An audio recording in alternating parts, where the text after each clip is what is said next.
We have got 2 movie reviews for you tonight. We are going to be reviewing the first movie, Zero Dark 30. No, 30 Dark Zero? What is it? What is it, Joe? Zero Dark 30. Zero Dark 30, okay. Sometimes I get my zeros and 30s mixed up there. But no, it's Zero Dark 30 where they did like a documentary type style of how they went over and got Bin Laden. And I got to see the trailer to this afternoon, and it's... Wow, it looks really good. And there's this one particular scene where they say, if you get on their list, you never get off their list. And they will come for you. So, not that I'm worried about these Islam's people coming after me, because they don't know who the hell I am.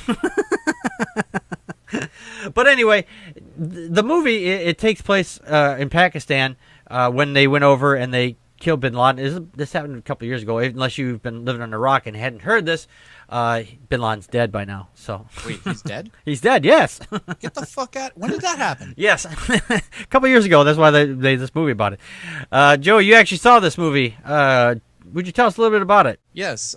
Zero Dark 30 tells the story of a CIA analyst that has an obsessive desire to locate Osama bin Laden. She spent 12 years chasing down leads and surviving assassination attempts until she finally locates the infamous bin Laden compound. The movie climaxes with the Navy SEAL team raid that kills bin Laden. So it's like Titanic. You sit down in the theater, you know how it's going to end. But it's the journey to get there that makes the story. It's directed by Catherine Bigelow, who is a great director. She won the Oscar for directing The Hurt Locker. And this year, this movie got nominated for a bunch of awards, including, but not winning, Best Picture. It didn't win Best Picture? No, it didn't win. All those explosions and people getting shot didn't win Best Picture? Argo won. Oh, well, Argo. Yeah, Argo. That was... Argo is Bigger good. I actually finally got to finish watching that movie. Joe and I were having a little conversation a couple days ago, and he's like, "You got to sit down and watch the movie all one time." It's like, no, I have a tendency. I watch a movie like most people read a book. I pick it up, I watch some of it, I put it back down, pick it up a few days later. I was guilty of that. I've done that too, but I don't know how you can do that for every movie. I can. Well, there's been a few movies I actually sat and watch it through. Of course, then I had to get up in an hour and go to work. Right.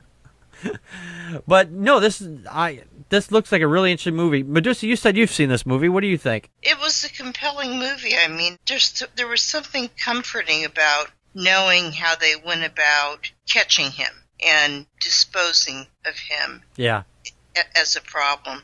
That it's riveting. It is like the Titanic. It's an accident waiting to happen, but you can't take your eyes off of it. Yeah, a good movie will do that to you. It's like I gotta watch. What's gonna happen next? What happens next? It's like the next page of a good book. You know, the ones you don't want to put down because you don't want to go to sleep. It's like that. Yes. It just drags you right through it. Yes. Right, Joseph? Yeah, I thought this was a good movie. I especially enjoyed the last 20 minutes of it, which depicted the bin Laden raid. Another great moment in this movie is when CIA director played by James Gandolfini sits down with the analyst played by Jessica Chastain in the lunchroom of the CIA headquarters. He sits down with her. He normally doesn't eat in there. That's for like the lower level people. Mm-hmm. He sits down with her and starts talking to her, and they have this great conversation. It's like somebody else pointed out to me too. They're like, "That was a good scene." I was like, "Yeah, it was a good scene." And he asked her, like, you know, what else have you done? Like, we hired you right out of high school. What else have you done at the CIA? And she's like, I've done nothing else. I've only looked for him. Oh, jeez. So she was obsessive. She was really looking for this guy. There was, not to interrupt you real quick, but you were talking about the characters. There's one character that was in there. He's also, if I'm not mistaken, since I just did finally finish watching Argo, one of the characters who was in that movie, I mean, I saw it in the trailer, he was also in the Argo movie as well. I'm not sure exactly what his name is, but that's quite possible. I'm not sure who. Yeah, I'm not sure exactly his name, but I know I have this eye for faces, and the thing was he was both playing in the CIA in both videos. So right.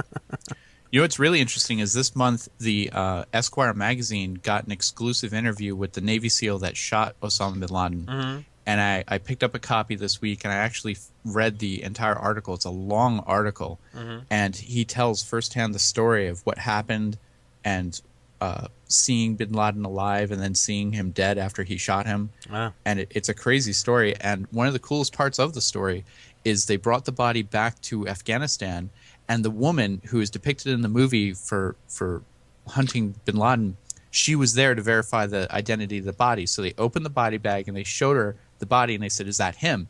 And she said, "Yes, that's him." He immediately discharged or took out the magazine from his rifle, the rifle that he shot him with. All right. Took out the magazine, handed it to her, and said, "Do you have room in your bag for this?" And she took it. He gave it to her as a souvenir. Oh, I was Thank gonna you say for getting him. Oh, Quite something. I would have had the there was- I would have had the shell casing.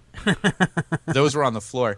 But yeah, there's 27 bullets left in the clip because the 3 bullets were in bin Laden's head. Ooh, that's amazing. That's all it takes to take somebody out is just 3 bullets. Sometimes it just takes 1. So Yeah.